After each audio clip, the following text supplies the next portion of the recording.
nama saya saja Sofira Fitrianti, Stambu 093-170117. Di sini saya akan memaparkan materi ketiga yaitu batuan sedimen.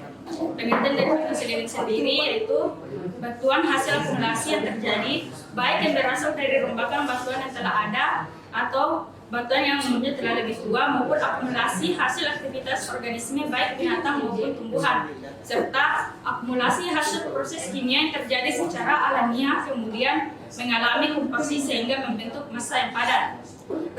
Berdasarkan proses pembentukan ilmunya, batuan sedimen dibagi menjadi tiga, yaitu sedimen mekanik, sedimentasi organik, dan sedimentasi kimia. Sedimentasi mekanik karena adanya perbedaan fragmen atau ukuran butir. Sedangkan sedimentasi organik karena adanya aktivitas organisme atau biologi. Kemudian terakhir sedimentasi kimia karena adanya reaksi kimia berupa pengaruh temperatur tinggi atau unsur kimia tertentu atau silika. Tekstur batuan sedimen. Tekstur itu satu yang menunjukkan hubungan antar butir mineral pembentuk batuan sedimen. Tekstur batuan sedimen digolongkan menjadi dua, yaitu untuk plastik dan non-plastik. Untuk tekstur plastik sendiri yaitu tekstur yang akan membentuk batuan sedimen plastik, yaitu batuan sedimen yang berbentuk dari rombakan lain. Sedangkan tekstur non-plastik yaitu batuan yang akan membentuk batuan sedimen non-plastik, yaitu batuan sedimen yang komponen pembentukannya tidak mengalami proses transportasi. Untuk pendeskripsi sendiri, kita di sini mulai dengan warna. Pada umumnya batuan sedimen berwarna terang atau cerah, putih, kuning atau abu-abu terang. Namun demikian ada pula yang berwarna gelap, abu-abu gelap sampai hitam serta merah dan coklat. Di sini untuk warna sendiri kita bagi dua. Ada warna segar dengan warna lapu. Untuk ukuran butir di sini kita gunakan klasifikasi skala Renborn. Untuk skala Renborn sendiri dia terbagi menjadi dua, yaitu fragmen dan matriks. Fragmen yaitu ukuran butir yang lebih besar dari pasir sangat kasar, sedangkan matriks dia ukuran butir dari satu batuan yang lebih kecil daripada fragmen. Jadi fragmen di sini dia terdiri dari bongkah, berangkal, kerakal, dan kerikil. Di samping sini ada ukuran butirnya. Jadi sedangkan matriks dia dimulai dari pasir sangat kasar, pasir sedang, pasir sangat halus, lanau, dan lempung.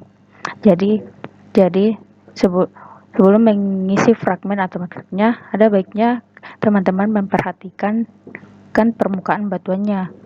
Ya, contohnya jika adik-adik menaruh penggaris di permukaan batuan dan mendapatkan yang ukurannya 4-64, maka dapat digolongkan bahwa ukuran butirnya itu dia kerakal. Tapi kalau misalkan teman-teman mendapatkan 2-4, nah maka dia digolongkan kerikil. Begitu juga dengan matriks. Matriks ini ukurannya jauh lebih kecil daripada fragmen. Jadi misalkan adik-adik menemukan yang ukurannya 1-2, maka dia pasir sangat kasar dan begitu juga seterusnya. Selanjutnya yaitu pemilahan. Pemilahan merupakan tingkat keseragaman butir suatu batuan di mana mencerminkan viskositas media pengendapan beserta energi arus gelombang media. Di sini dibagi menjadi tiga, yaitu terpilah baik, terpilah sedang, dan terpilah buruk. Kebundaran yaitu seberapa bundar butir-butir batuan. Contoh familiar itu konglomerat yang untuk butir yang bundar. Untuk yang butirnya tajam-tajam yaitu batuan breksi. Di sini dibagi menjadi 6. Itu sangat menyudut tanggung, membundar, dan sangat membundar. Kemas merupakan hubungan antar butir, di mana dibagi menjadi 2 berdasarkan kerapatan antar butir, yaitu kemas terbuka dan kemas tertutup. Untuk pengujiannya kita menggunakan air. Apabila dia kemas tertutup, maka air tidak akan lolos. Tapi jika dia kemas terbuka, maka ketika kita mengalirkan air di atas permukaan batuan, maka airnya akan lolos. Struktur batuan sedimen pada laboratorium ini kita hanya menggunakan 2 struktur, yaitu berlapis dan tidak berlapis. Komposisi batuan sedimen. Komposisi mineral pada batuan sedimen relatif sangat sederhana. Pada penyusun komposisi batuan sedimen dapat dibedakan menjadi 3 bagian, yaitu fragmen. Fragmen merupakan komponen batuan yang berupa butiran yang relatif berukuran besar, dapat sebagai mineral, fosil, ataupun pecahan batuan. Yang kedua, matriks. Matriks merupakan butiran yang lebih kecil dari fragmen, berada di antara fragmen. Semen merupakan bahan pengikat antar matriks dan fragmen. Ada 2 jenis semen, yaitu semen karbonat, semen silika, atau semen oksida besi. Yang terakhir yaitu porositas. Porositas di sini merupakan perbandingan jumlah pori-pori batuan dengan jumlah keseluruhan dari batuan. Jadi untuk porositas ini kita menggunakan 2 klasifikasi, yaitu porositas baik dan buruk.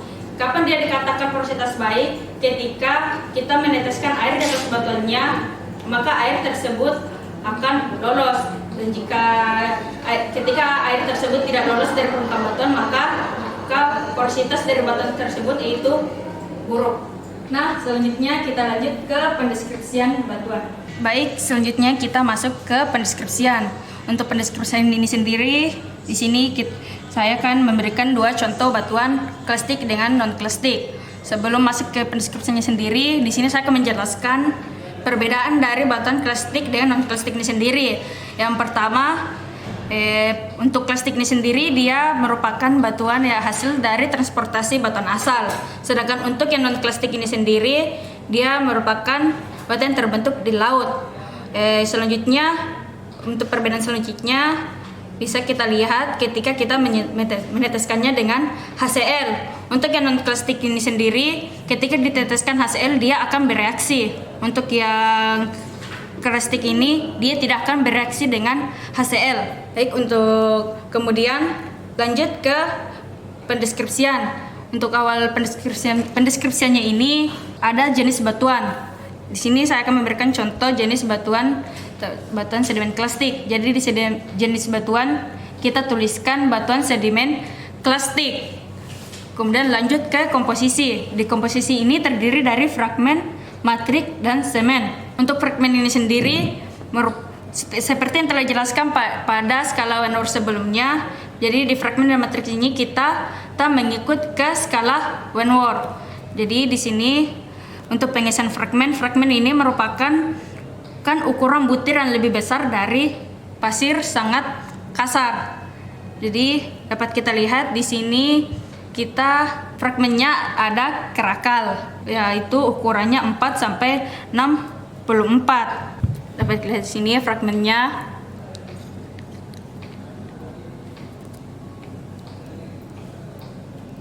Nah, lanjut ke matrik. Matrik ini ukuran butir yang lebih kecil dari fragmen.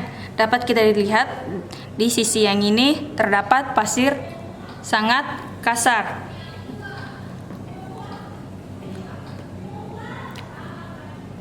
Nah, kemudian lanjut ke semen. Semen ini yaitu pengikat dari buatan ini. Di sini terdapat 2, yaitu silika dengan karbonat. Untuk silika sendiri, kapan kita menuliskan silika? Ketika dia tidak bereaksi dengan HCl. Kemudian ketika dia bereaksi dengan HCl seperti pada batuan yang ini, maka kita tuliskan karbonat. Nah, untuk mengetahui dia silika atau karbonat, maka kita meneteskan HCl ke permukaannya.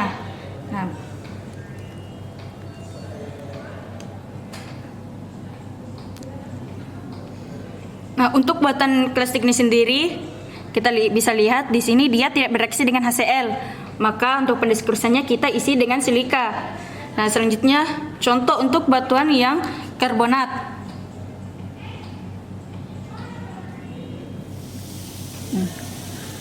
Terlihat jelas bahwa batuan karbonat ini bereaksi dengan HCl. Nah, ketika kita mendapatkan kasus yang seperti ini, maka kita tuliskan dengan semen karbonat. Lanjut ke deskripsi batuan, yaitu warna. Di sini untuk batuan ini kita melihat warna dari tampak luar batuannya. Di sini dia warnanya coklat. Lanjut ke struktur. seperti yang telah saya sebutkan di materi sebelumnya, struktur di sini ada dua, yaitu berlapis dengan tidak berlapis. Untuk batuan ini dia tidak berlapis.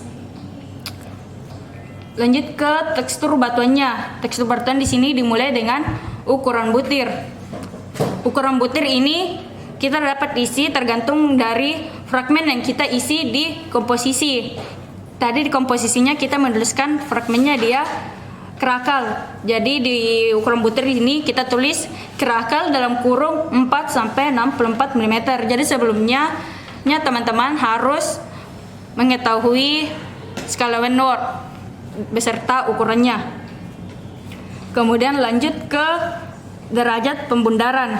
Kita dapat lihat dari bentuk butir di permukaan batuannya, mulai dari sangat menyudut, menyudut tanggung, sangat membulat, dan membulat tanggung. Untuk batuan ini di sini dominan bentuk butirnya itu dia menyudut. Dapat lihat di sini dia lebih ke menyudut, dan ada beberapa yang membulat di sebelah sisi sini.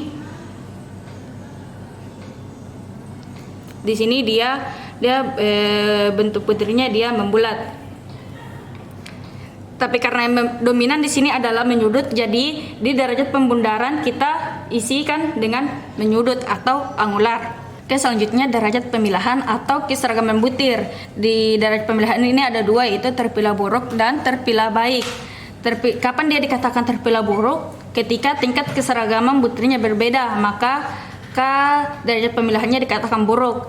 Dan ketika tingkat keseragaman butirnya baik, maka kita isi dengan terpilah baik. Selanjutnya yaitu kemas atau hubungan antar butir. Di kemas ini juga terdapat dua, yaitu kemas tertutup dan kemas terbuka. Jadi kapan dia dikatakan tertutup? Ketika butir-butir pada permukaannya ini dia lumayan rapat atau saling bersentuhan. Dan kapan dia dikatakan kemas terbuka? Ketika butir-butir pada permukaan batuan ini agak renggang. Untuk batuan ini sendiri kemasnya itu kemas tertutup karena hubungan dari butirnya ini dia agak bersentuhan. Lanjut ke porositas dan permeabilitas. Untuk porositas sendiri yaitu perbandingan volume rongga dengan volume keseluruhan batuan. Sedangkan permeabilitas yaitu kemampuan suatu batuan untuk meloloskan atau melewatkan suatu fluida. Jadi permeabilitas tidak mungkin ada tanpa adanya porositas dan juga sebaliknya. Jadi untuk porositas di sini ada baik dengan buruk. Sedangkan permeabilitas ada permeabel dengan impermeabel. Untuk porositasnya, ketika porositasnya baik itu, maka kita isi di permeabilitas itu permeabel. Sedangkan ketika porositasnya buruk, maka permeabilitasnya impermeabel. Untuk mengetahui dia porositasnya baik atau buruk, kita mengetesnya dengan menggunakan air. Kita meneteskan air ke permukaan batuan ini sama dengan menetes semennya. Jadi ketika airnya ini lolos, maka porositasnya baik. Tapi jika air yang diteteskan tadi ini tertampung, maka dia porositasnya buruk, otomatis permeabilitasnya dia impermeabel. Untuk batuan ini sendiri dia tidak baik dalam meloloskan air, berarti porositasnya dia buruk dan permeabilitasnya otomatis dia impermeabel. Terakhir yaitu kekompakan. Kekompakan di sini dimulai dari hard, medium hard, dense, soft, sponge, dan variable. Untuk batuan ini dia kekompakannya hard. Sekian dari saya, wabillahi taufiq wal hidayah. Wassalamualaikum warahmatullahi wabarakatuh.